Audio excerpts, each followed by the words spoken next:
Introduction.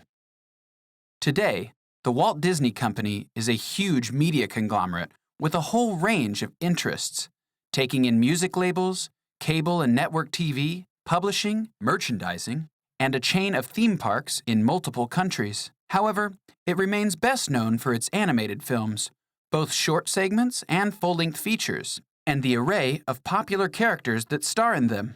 Mickey Mouse, Pluto, Donald Duck, Chip and Dale, and many more have entertained children for generations.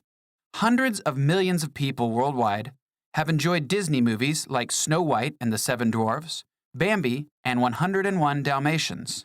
Walt Disney founded his media empire as an animation studio in 1923, one of several attempts to set himself up in business as an animator. It was the early days of the industry, and the new studio faced many challenges: staff changes, stiff competition from the likes of Warner Brothers, the Great Depression, and complex, often temperamental equipment.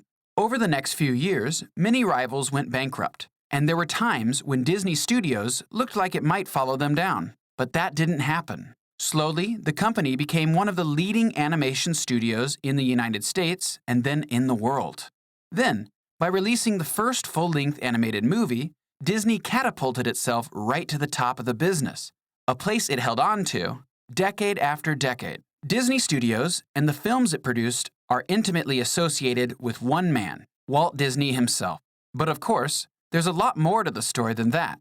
Disney had vision, and he was willing to work hard. But even producing a 10-minute animated short film is far too much work for any one person. To achieve success, he needed a skilled, dedicated team, and Disney knew that.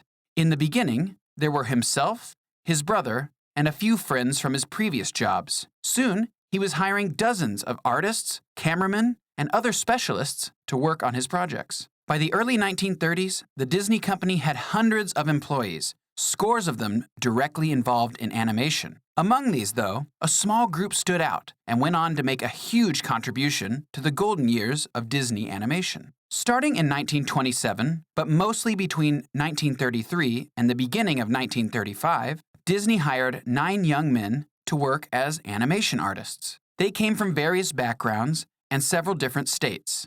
Some were professionally trained artists. Others had taught themselves through curiosity and hard work. They all had one thing in common, though. They were masters at the art of turning a series of drawings into smoothly animated footage and giving it a unique appeal. When these men went to work for Disney, they were mostly in their early to mid-20s, fresh from college or fired with determination to do something more exciting than illustrating newspaper ads.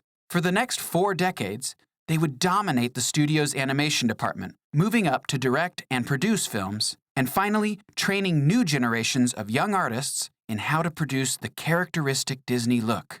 All of them dedicated their entire careers to the studio and helped make it the leading studio it still is today. For most of those long careers, they carried a name that Walt Disney had jokingly picked up from a book about the Supreme Court way back in 1937. He called them the 9 Old Men.